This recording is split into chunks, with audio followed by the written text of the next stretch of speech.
Great. Thanks a lot. Mhm. Thanks a lot. Hi, everyone. We're going to go ahead and record this meeting, so let us know if any issues with that. The plan is that we will post this recording to the OpenOx Collaborative Community website. We'll put a link into the chat for that. That way people can listen in who weren't able to join today. As mentioned, I'm Mike Lipnick, anesthesia at UCSF, part of the Open Oximetry project team. And this is one of our collaborative community subgroup meetings focused on education and communication around pulse oximetry, use safety, and the issue of disparities in performance in people with darker skin color. The co-chairs for this particular subgroup are Leith Greenslade and Liz Igaga.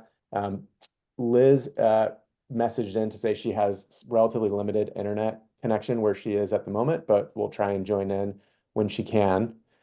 For those of you who are new to this group, on the collaborative community website, which I'll put a link into the chat right now, you can find the recording of the last meeting if you want to catch up on what we're up to.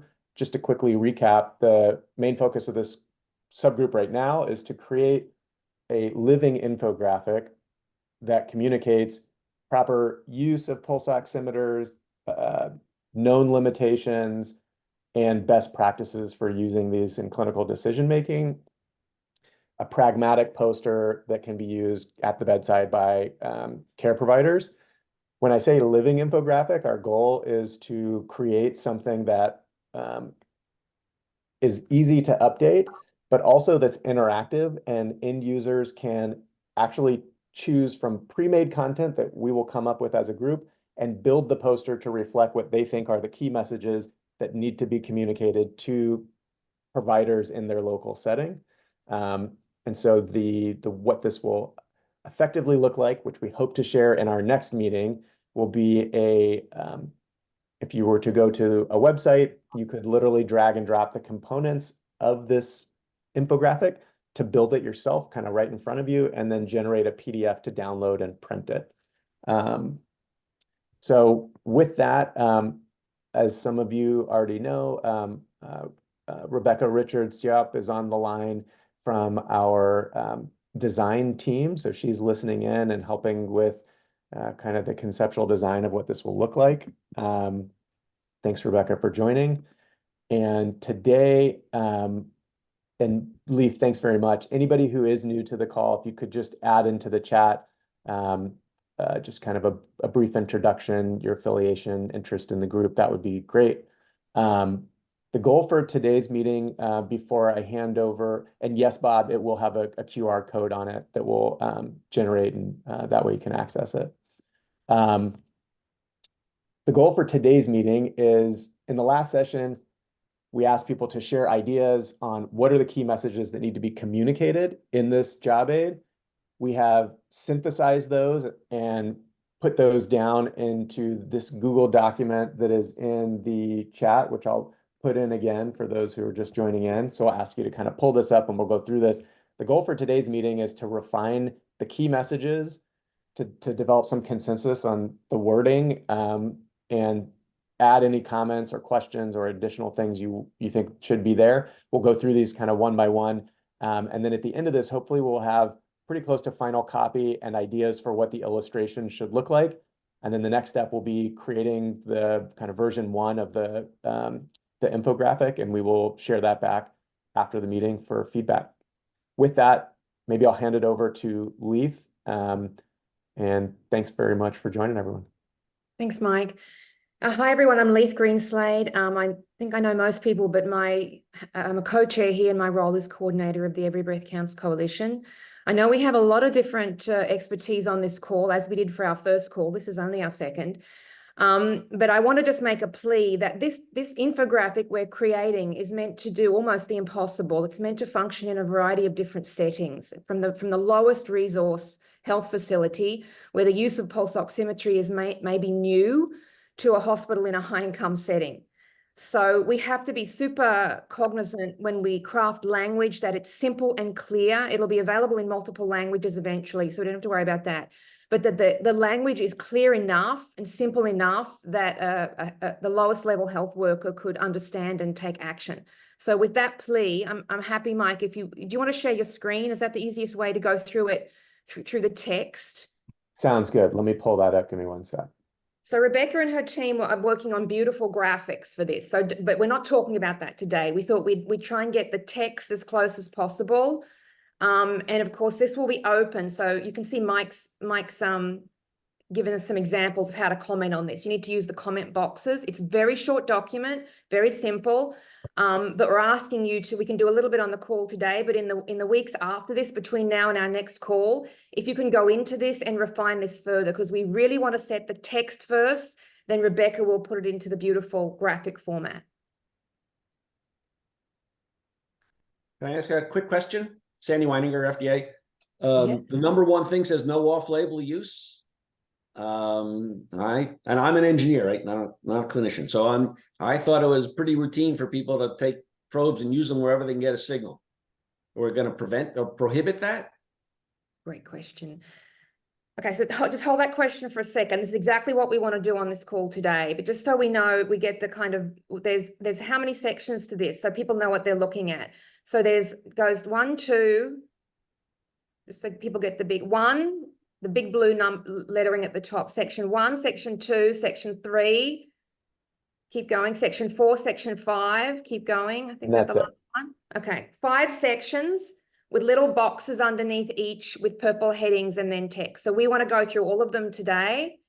And this was put together after your comments on the first call. We can revisit things, but just so you know where this came from. Okay, so let's dive in. So we've got our first question. Under the optimal use of pulse oximeters, the first section is site selection. Where do you put the probe? Mike, did you want to respond to that first comment? Yeah, Sandy, it's a good comment. I think that had come up specifically in the last meeting of this idea of, if, for example, you have a disposable finger probe, not infrequently people will take that if they're not getting signal on the finger and like try and put it on the ear. Often you will get a reading. Is that something that should be done? It wasn't designed to do that. It could be more inaccurate than you think. And that was sort of where that came from, but open to thoughts. I think some of the folks who have made that comment were on this call, but. And I'm also thinking of PEDS. We might rephrase it to say something to the effect that use of the probe on non-intended sites, and we'll have to fix the language, will result in degraded performance. Okay. Yeah, I think that's fair, but moreover, yeah, that they need to take extra care. I mean, recall the paper that I circulated from ANA that where they had taken a finger probe, put it on essentially a a throat swab and stuck it in the back of the throat for a patient during surgery. Now, the company that was I mean, that's just, there are so many risk factors that they need to buy off on if they're going to be doing that. I mean, Lord help the patient if they were to wake up, chew, and swallow. I mean, it's just, they need to accept responsibility. I think that's also an important part.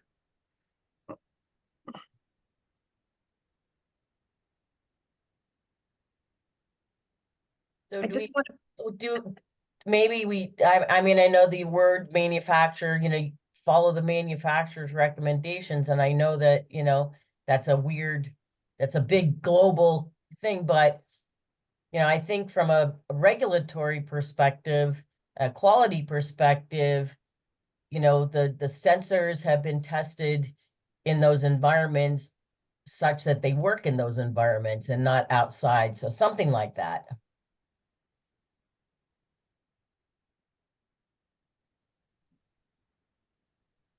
Sorry, can you say that last part one more time? Say that one more time, sorry.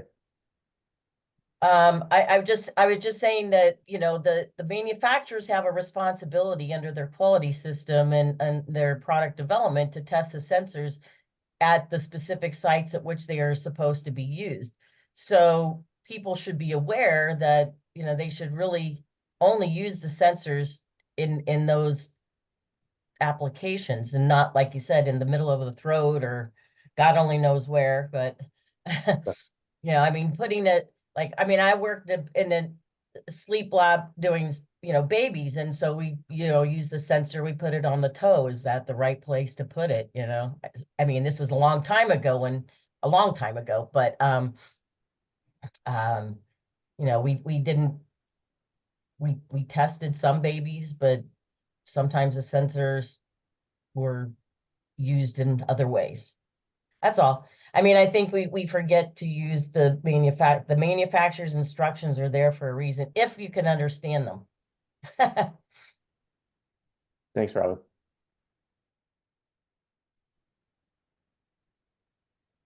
Mark's got his hand up. Otherwise, I can just chime in if you want this to go faster.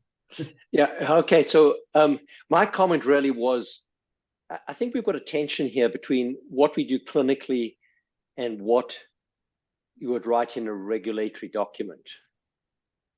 And I think that you could make this, certainly, from a pediatric perspective, and particularly in newborns and premature newborns, we do everything wrong. And I think that, I don't know if we need a separate document that deals with different groups of patients, that we use sensors in different ways. But we've also got to be cognizant of the fact that in many of these settings, we won't have the wrap probes that are commonly used in newborns. So we do use adult probes in various different ways. There's other solutions that we need to do. So how do we get that balance between what's practical to do in clinical practice and maybe what's being tested by the manufacturer? Mark, does Sandy's wording satisfy that a little bit better than what we have here? I like Sandy's wording a lot, but I think that if we're going to, be doing this, placement, maybe we do need a separate infographic for a newborn or a premature baby, because I think that's quite different to what you would do in an adult. Can I just underscore that? I think a lot of, I do think we need a separate neonatal building block that where this is hanging in NICUs or pediatric wards, where they could just pull that tile in. I think Mark's right about that.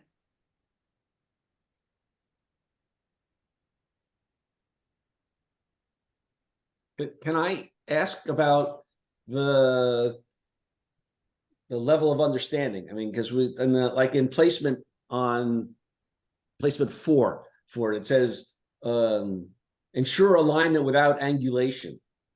Is that going to be generally understood? No, absolutely not. A lot of this language will not be understood by many of the groups we work with across low resource settings. It's sophisticated clinical language. So we need a lot of pictures. We will have, but even site selection. What site? What do you mean by that? That is going to be confusing too. Are you talking about where to place the probe on the patient? But then we've got a second box that says placement. So what is this box actually trying to tell you to do? I mean, there's a whole list of things like extra long fingernails and things like that, which on number 2 could be listed.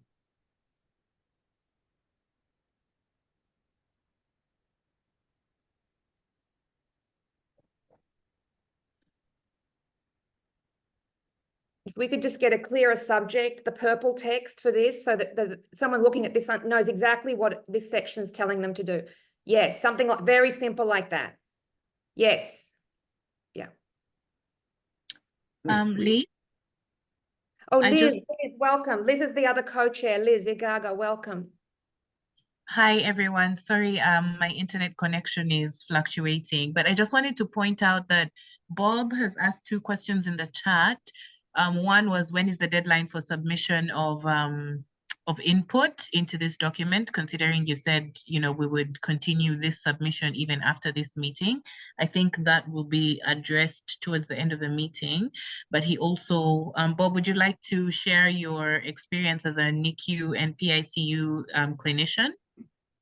Yes, but more so if there's going to be a subgroup that's looking specifically about how to educate, how to come up with tools to let folk know what has been done, I would be happy to participate in that effort. So, Mark, I know you have a passion in that space as well, but there may be others on the call, and I am very sensitive to the needs of countries where resources are very strained, and the reuse conditions or conditions where it may be the only means of oxygenation monitoring.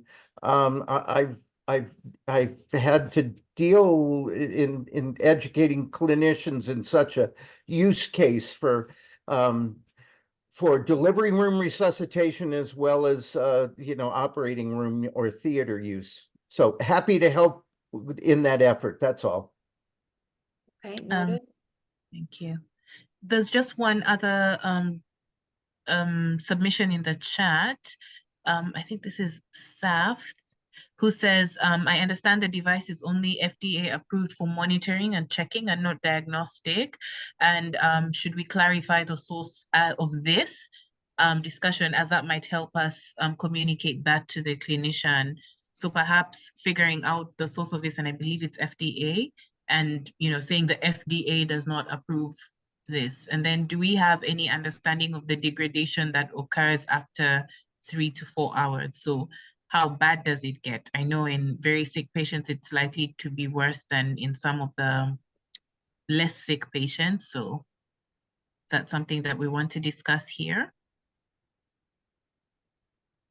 Yeah, so maybe I can give personal experience of this. So I think this issue of changing the site of the probe, first of all, this FDA, diagnostic versus monitoring is a regulatory issue. In my opinion, this is not something that we need to train clinicians on. I don't know if Sandy, I don't know if you agree with me, but it's I concur.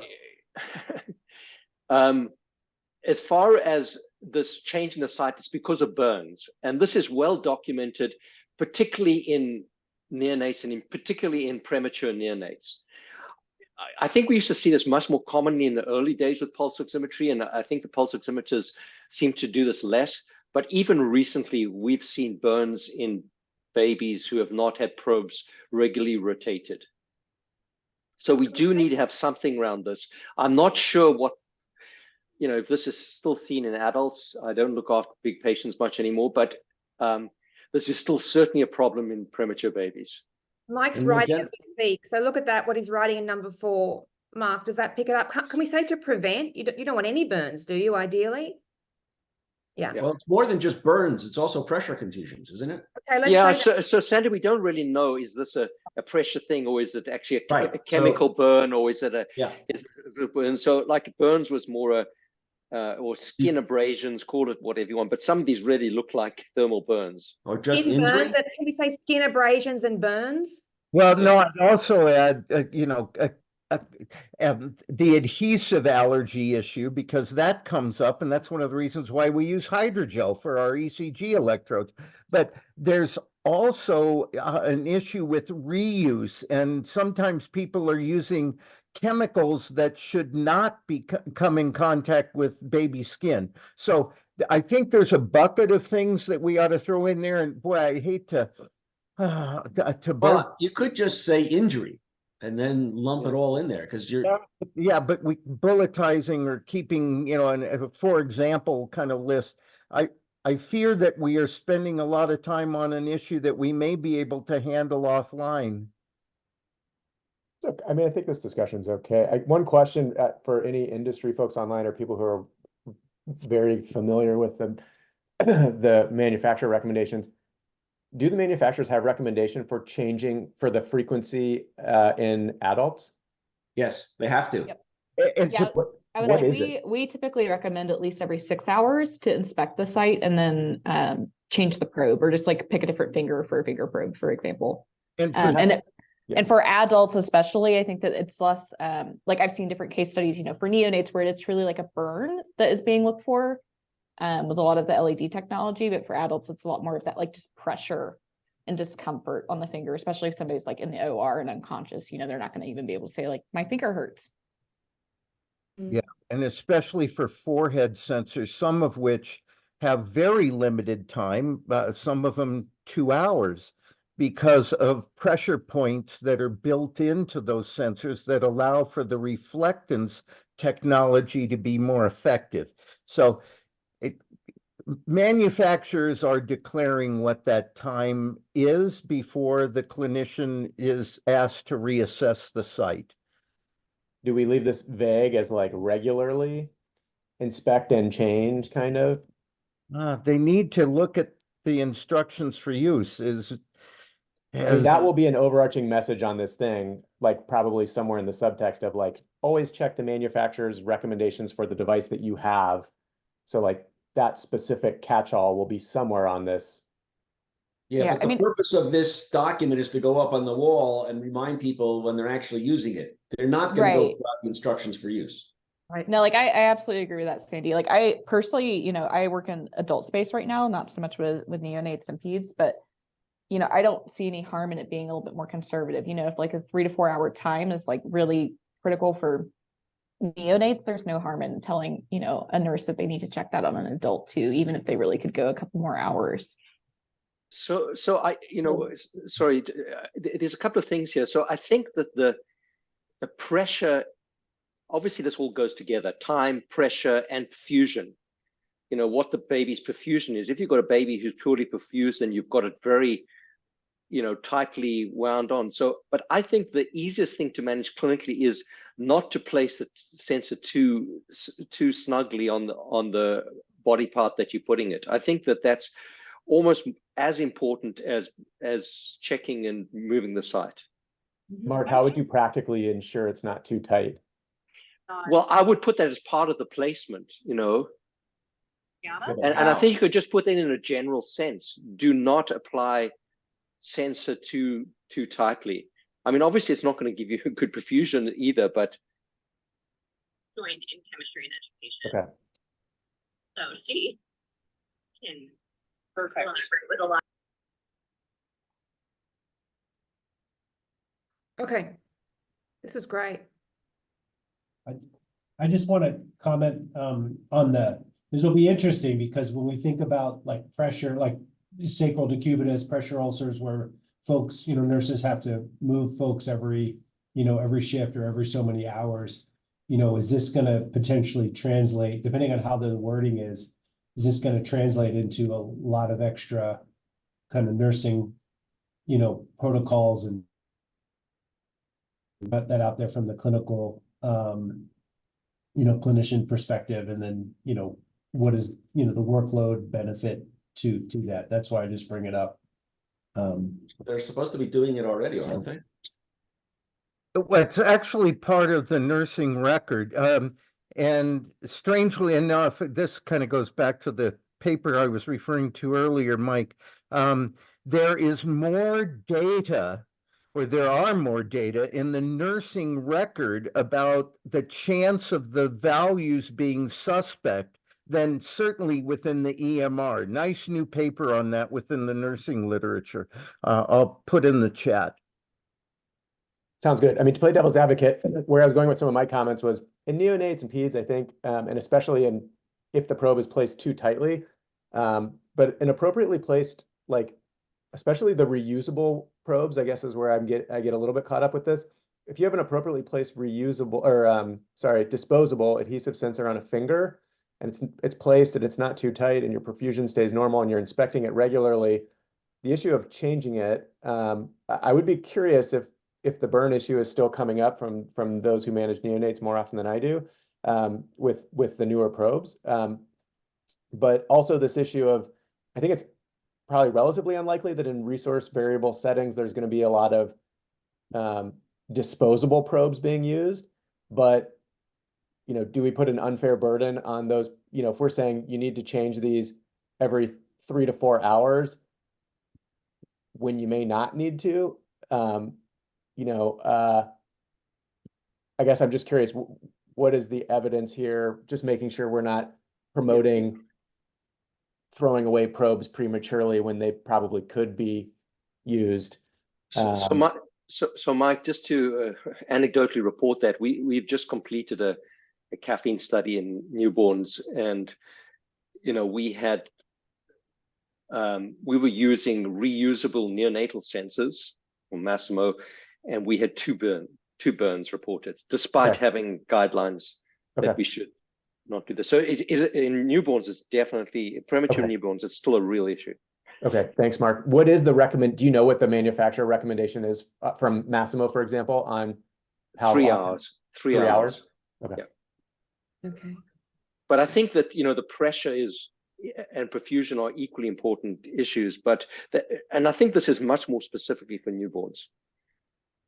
Okay. I'm sorry to say this to my clinical friends, but we can't use the word perfused. Where are you seeing that? Oh, up here. Number 3, yeah, I know it's a handy word, but we have to Blood flow, yeah. Sufficient blood flow or something, I don't know. Yeah, whatever, yeah, thank you. Maybe pulse strength, Okay, okay, yep. because that's what it's supposed to be detecting is. Yep, that's understood, well understood by everyone, yep. Okay. Can I just make another comment about placement here, which I think is critically important. And this is particularly, obviously, again, in children, again, when you don't have a preformed solid probe, is getting the alignment of the sensor and the detector is crucially important.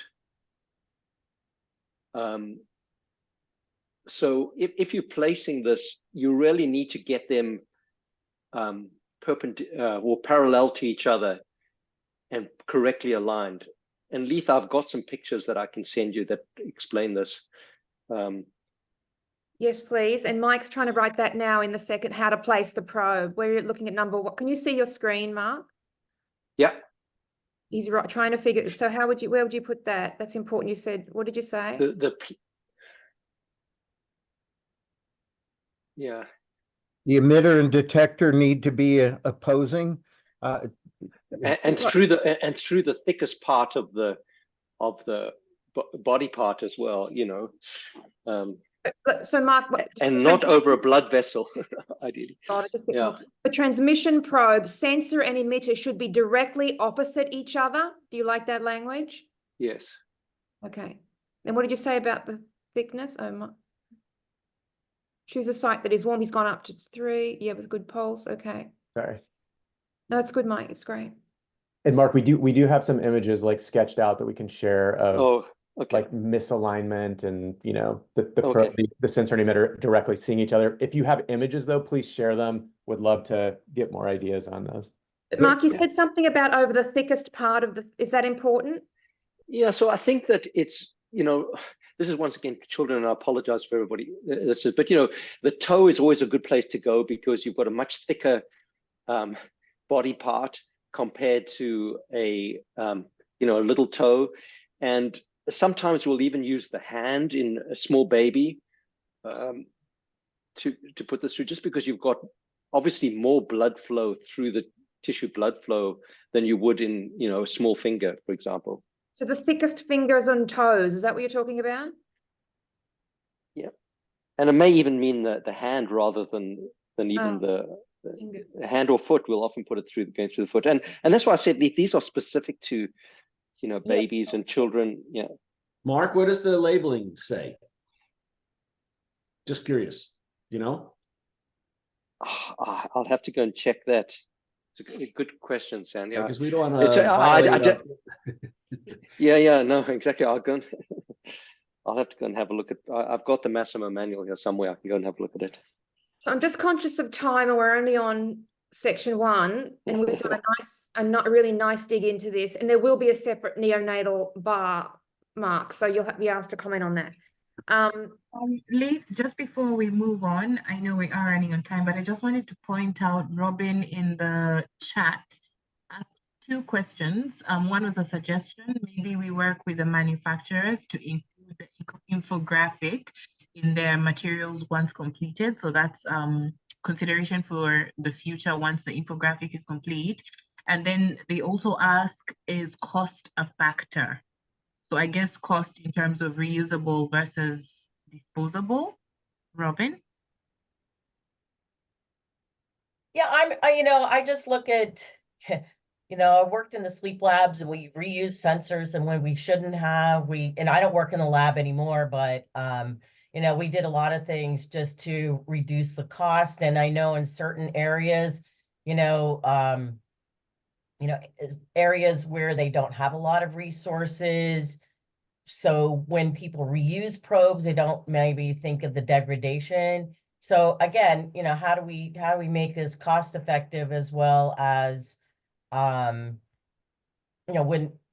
if they don't have the additional resources, they're not in a big facility, I don't know. I think cost is always a factor, but I think we have to consider that when we're making these recommendations, and how do you deal with that? I don't know. I just, throwing that out there.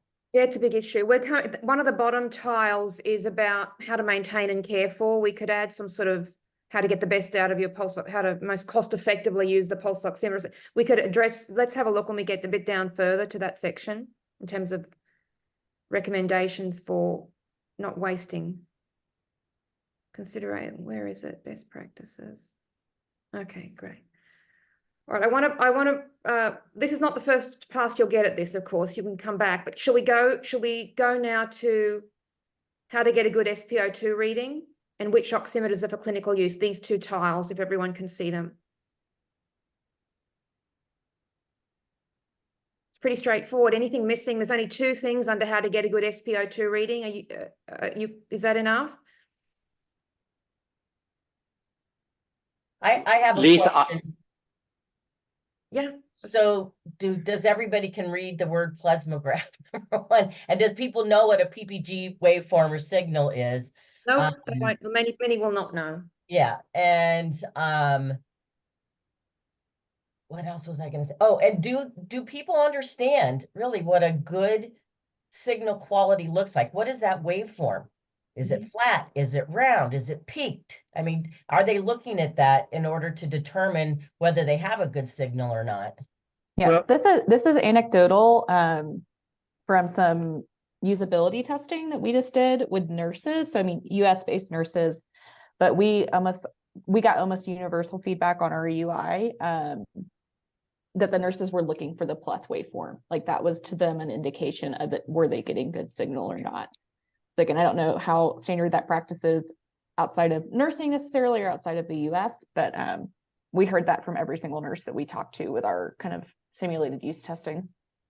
Yeah, and I would agree, but recognize that in some devices that is a simulated signal and it's auto scaled such that even though the perfusion may have fallen, sorry, I know I used the P word, it will ramp up the display to make it look like the signal is still strong. So I think we should not overlook making sure number one is clinical assessment. If there's any question about whether or not this baby has circumoral cyanosis, blueness of the lips, or very pale colored peripheral skin, meaning that it's likely their blood pressure is very poor or they're anemic, those are telltale signs clinically that they need good assessment acumen, not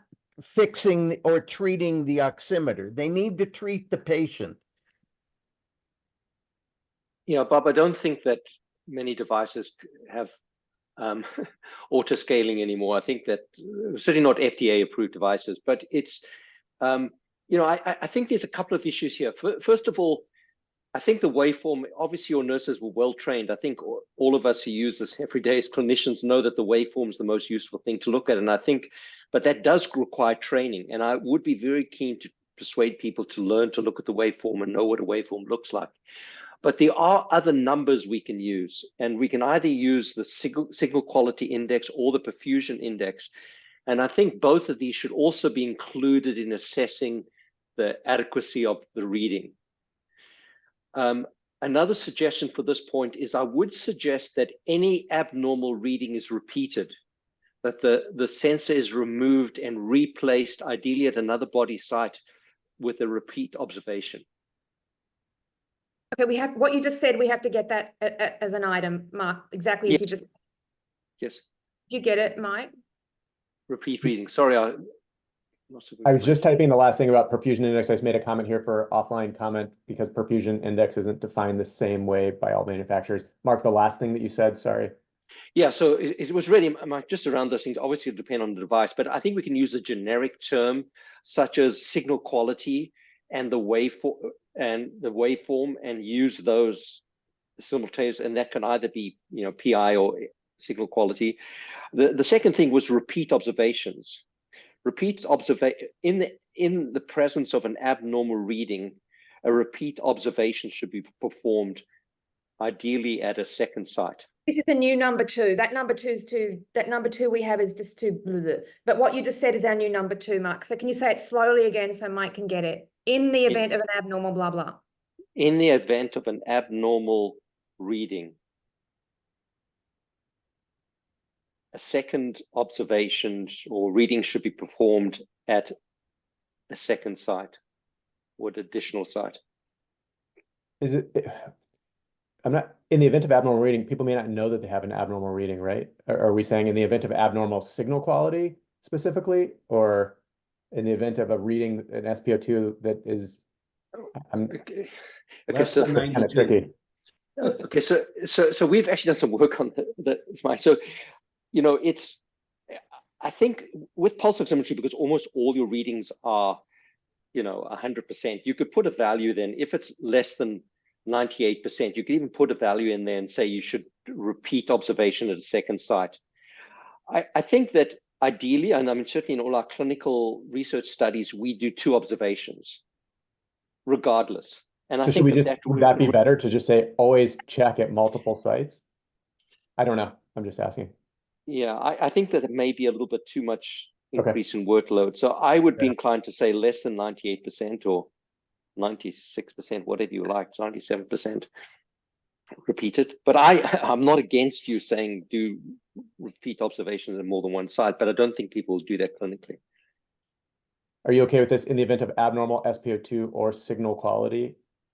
Obtain a reading at a second site, or does that capture your intent? But do you want to define abnormal as less than 97? I mean, abnormal, that word's going to throw people.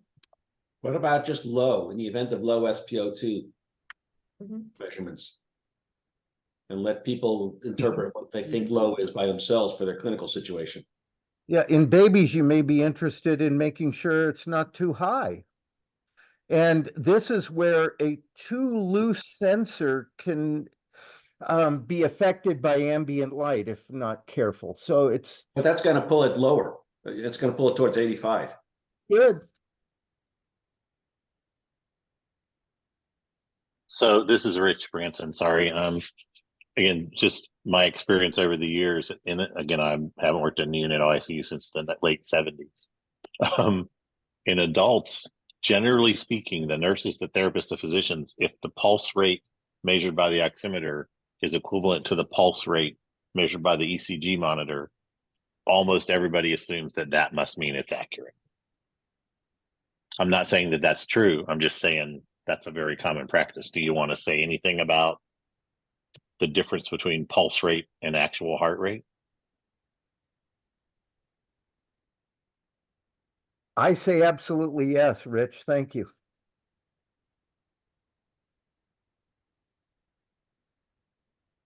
I mean, if you measure the patient's oximetry and the pulse rate says 46, and you look up at the monitor and the lead 2 ECG is showing a heart rate of 101, generally that sparks the nurse or the therapist to reach down and figure out what's wrong with the oximeter.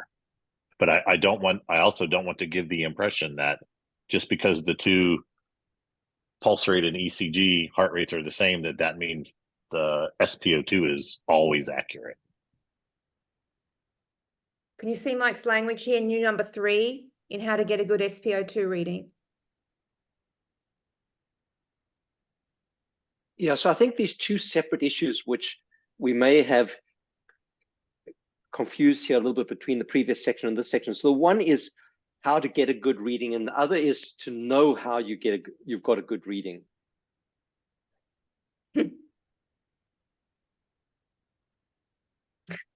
So the one is how to place the probe. Yep. and to know that you've got a good reading, and to know how you've got a good reading. So to allow the 30 seconds is almost how to get a good reading rather than to know that you've got a good reading. I know Yeah, you it's almost semantics. you have a box for, you might have a box for how to get a good SpO2 reading and another box that says how to know it's a good SpO2 reading. Yeah, I don't think know. that's- It seems yeah, like they're separate. little too granular for. Well, I don't think you can know that you have a good SpO2 reading. This is all about quality assurance. Unless you take an SaO2, take a blood draw, Right. you're not Yeah, going to. you don't. okay. You're right, Sandy. I That's agree. the problem with this technology. Well, the problem in the I benefit. mean, is this language to not, how to optimize SpO2 reading? Well, not really, because the rest of the stuff is still, I'm not sure. Think about that. I'll put a pen here for get versus I no. think you just need to fix the language in 3 there, but you can do that offline. Yeah. Here, this one, Yeah, okay. we need to keep moving, but we're going to come back to all of these again and again. Can we just go, which oximeters are for clinical use? Is that pretty straightforward? It's telling the user to review the certification, intended use, and known limitations of your pulse oximeter. Not all oximeters are created equally. Well, that's a little vague. What are we trying to say here? Well, the challenge is that, again, whatever the manufacturer is claiming, if you go on Amazon or eBay and you see FDA logos next to a device, one, they can't be doing that, but it's not policed. And you need to know by the labeling whether or not they have been cleared to meet certain specifications. And the ISO standard is the best one to point to because it represents the world.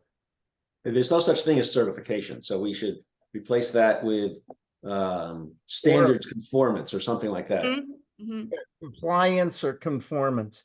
And the ISO standard, the 60601 and -61 is the best to reference. I think The it's only actually, problem with that, Bob, is that it's not free, so nobody in the world actually reads it. yeah, but you can ask the manufacturer whether they conform to the standard or not. That's right. It's either a thumbs up or down.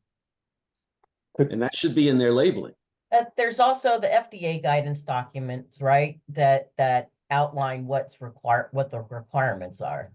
Soon they will be So very different, though, potentially. To get at that, you would ask whether the device is cleared or not, right? And if it's cleared, then it's presumably conformant with that document. I think it's conformance, Mike, not compliance, because they technically mean different things. Is it too prescriptive to say only devices that comply with XXX are appropriate for clinical use? And list what the XXX is, if it's an ISO, if it's an FDA, whatever. I know that, do we want to be that rigid? I'm happy with that. Yeah, it's just, FDA has, it's used in Canada and the US, and that's it. I mean, if it clears, if it clears the standard, that's pretty much the international metric for a decent oximeter. Thank you, Sandy. Sandy and I work on trying to keep the ISO document current. Should be used in clinical settings. Or do you want to say for clinical decision making? I don't know. I kind of like clinical decision making a little bit better. I think in an ideal world, like saying for all clinical settings would be great, but thinking about, under resourced communities where, an over-the-counter finger clip oximeter, that isn't FDA cleared, maybe all they can afford. And so not trying to say like, well, don't use those either, don't use those at all, rather than having no non-invasive estimate for SpO2, saying that this is really the ideal for clinical decision. Well, you could say, just like we said before, it says devices that haven't demonstrated conformance with the standard may have may underperform, but may have unknown performance, something like that. So how does someone in a remote health center in Western Uganda, how do there's a pulse oximeter lying around, how do they review the standards, conformance, intended use, and known limitations? How do they get that information? Look in Man, the user manual or ask the manufacturer. yeah, I think asking the manufacturer, They have because no way of reaching the manufacturer. Then look, is there labeling manuals with the product, or are you just getting product? Just Well, products, probably. I think sometimes, but we- sometimes, we who need knows where the guidance manual if is? they just have the product, right, Leaf? Yeah, who knows where the manual's gone? So Well- how do they know how to use it then? Should they be using it without some training? And yeah. yeah, maybe training was 5 years ago, or Got that in their medical yeah. training. That's a good question. I don't know how to answer that. But I mean, Well, that is the common Looking at its scenario pedigree. globally, Is there right? Like, information on open oximetry? Can we send them to Mike, to all your information sites if they want to know? Well, if they're doing that, they might as well go to the manufacturer's website and look it up. If it can be found, if they received it as a result of some third, fourth party through, again, Amazon is it's a particular. I would say if you can't find the manufacturer on the web and locate their manual, then you should not be using that device. All right, we need to think about this. Okay. But it wouldn't hurt to include the manufacturers that you already have information on, Mike. So that they have a portal where they can go in and say, my model number is XYZ, and it, it should pop up. I put a placeholder here in whatever illustration goes here of like potentially having an example of product labeling. Right. And then a QR code that could link to a place where we have the 510K database and manufacturer links and OpenOx and whatever. We can do that, but again, it doesn't totally get to Lee's point of like, if you don't have access to that stuff, you don't have access to it. Is there something in the labeling? Like, what would you put in an illustration of labeling, like the CE mark like people are going to look and see the CE mark and say, Yeah. okay, then I'm good to go. Is that fair? The thing that's not fair is for manufacturers to include the FDA logo, because it's disallowed anyway. So there should not be the assumption, just because FDA's name is on it, that FDA had anything to do with the device. Should we Do say you the FDA typically- logo should never be on a device? Yeah, I was like, to Bob's point, I would actually, like we don't have FDA's labeling on any of our devices. FDA doesn't like that. Like if you see an FDA logo, it probably means the device is suspicious. But do you have your clearance number in there? The pulse oximeter we're working on is still in R&D, so we will probably in our manual, but again, does somebody have access to the manual? What is the implication of the CE mark? What should people put or not put faith in when they see that? CE mark generally means it's conformant with the standard. Yeah, there's the only thing to be cautious, I think, with CE marking is that like the true CE mark is like a very specific dimension and ratios. And it is also pretty easy to have like knockoff CE marks where like the E is not perfect. And that would be tricky potentially to recognize if you don't know what you're looking for. Well, I mean, we're not dealing with fraud here at all. It's easy to state all kinds of stuff in your product, and that's a whole nother challenge to deal with. Yeah. Okay, we're going to zero in on. We've only got 10 minutes left. Mike, Liz, what do you think we should do? Should we pause, or should we take on a? I think we should. Can I just make one comment here, please? For those people who don't have FDA or CE approved devices, and I think this is, probably 3/4 of the world.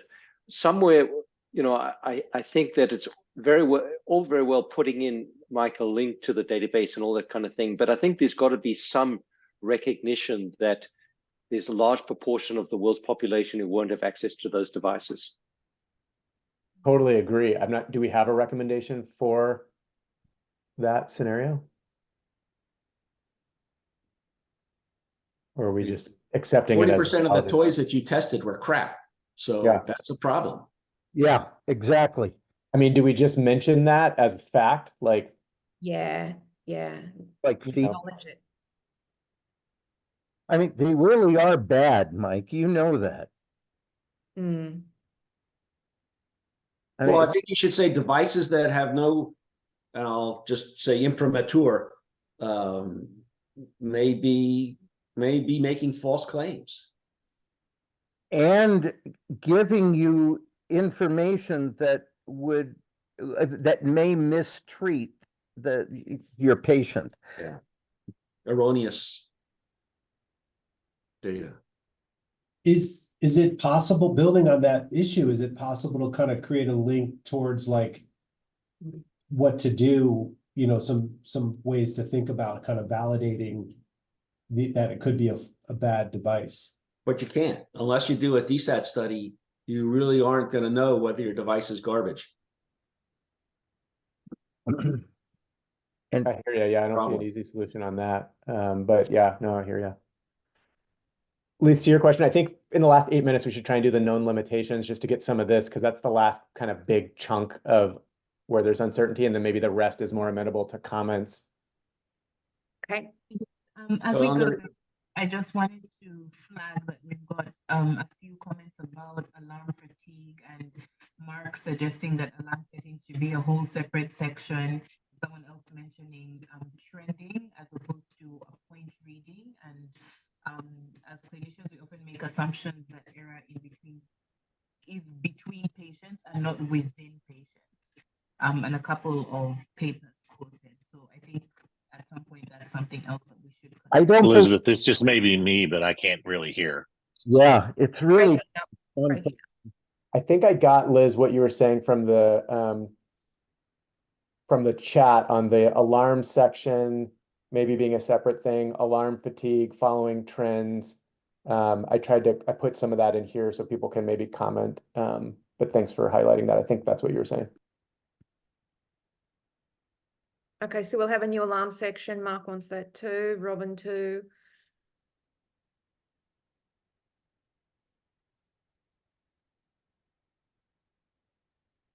Mark, you said alarm settings. Just give. Okay, that's down below. Okay, so known limitations, intrinsic error. I just put a comment into the chat if you just want to read it. Yeah, I'd agree. Yeah, It- new number one. Mike's got it. Yeah. Just recognize what manufacturers declare only represents 2/3 of the possible values. You know, it's there, you know, that's a function of the statistics. So you could easily, if it's saying it's accurate to an imprecision of ±2, you can easily be out at 5 if you are expecting full statistical performance capabilities of the device. So they are rather imprecise. They're great for trending. And maybe that wording should be there as well, that it's not just the instantaneous spot check, but Sorry. the value over time. Do you need the second bullet? You might just say typical errors of oximeters are ±3%. And I don't know if anybody's going to understand nice. standard Very- deviation, yeah. but Yeah, no, that's very nice. That's clear what you just said. Mark, thanks for, confirming on that. no, it's not up to. It's it's a 3% or more. Yeah. Yeah, exact. Easily at 5. Yeah, just say typical, yeah, ±3%. There you go. Isn't that to a certain SpO2 level though, right? Because then Yes. afterwards, as you start to go down, your precision decreases. Correct? Well, right, it goes down from there, but Yeah. we're just trying to give the user I know, perspective I know. and keep it simple. I mean, do you want to link that to kind of the standard, like a kind of an estimation of standard deviation with the ARMS? Yeah, I didn't think that people would understand that. Yeah, We're trying to educate, do some of the downstream education on these issues, so. So yeah, I was going to have the same comment, really, Sandy, is that, you know, that 3% is an RMSD value, which, you know, 3%, what does that actually mean? So I think most people misinterpret this because it probably means only, 70% of patients are within 3%. Yeah. But So- I think we're trying to convey that this is not a perfect measurement and there is error. And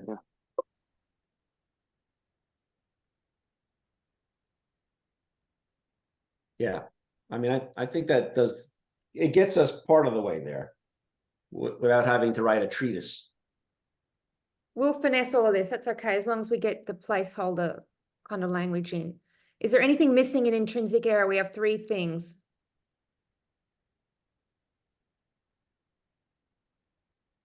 I know we need to wrap up I shortly, mean, but should we there's- just delete number 2 then? Is this Yes. simpler, just as these 2? Yep. Yep. Okay. this trending point that keeps coming up in the chat, do people want something specifically and you have to explain what trending is? Okay, so I think there were 2 things that were mentioned here. The first comment in the chat was really about this thing that, the oxygen saturation error changes in a single patient over time. And I think and that's particularly in patients with dark skin. I think that that's a very technical issue and probably not we need to address here. I think what's most important for us to really mention here, that probably the most useful interpretation of oxygen saturation is the trend over time in an individual patient. And that's in, probably, 15 minutes to hours of how the oxygen saturation changes. And I think some people will argue. Yeah, so I think we need to put that somewhere. Like Oh, it says follow trends. Best The very first practices. one. number 3 in the Oh, third. there it is. Yeah. Okay, there it is. Yeah.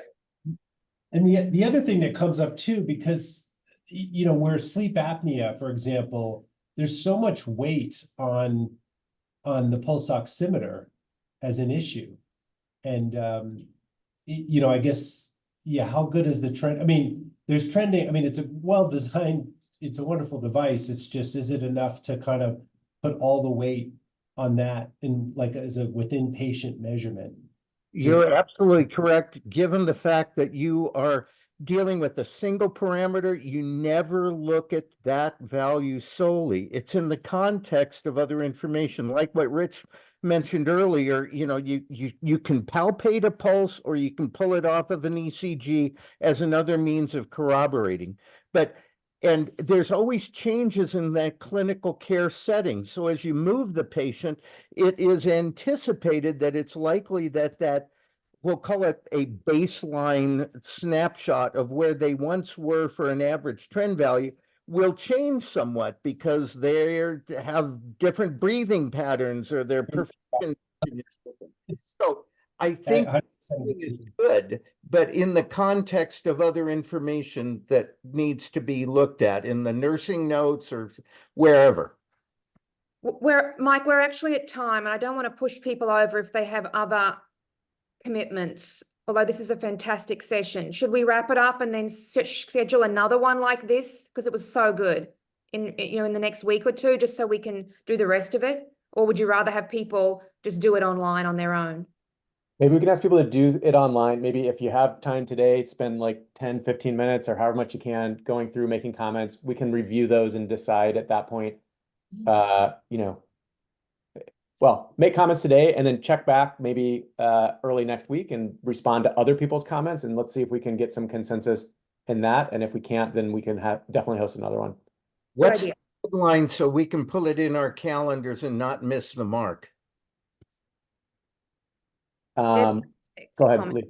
Yeah, what's the deadline for text comments? Sorry, Mike. If we could ask everybody to make text comments like in the next 2 days. Very good. While it's fresh. All right. Thanks. Got to run to the next meeting. Bye. Thanks, everyone. That was an awesome session. Thank you. Thank you. Thanks, everyone. Thanks, Lee. Thanks, Liz, for chairing. Thanks, Mike. You're on fire, as usual. Thanks. Bye. Talk to you soon. All right, see you. Chat, everyone. Cheers. Thanks, Mark. Thanks, Mark. See you. Bye, everyone.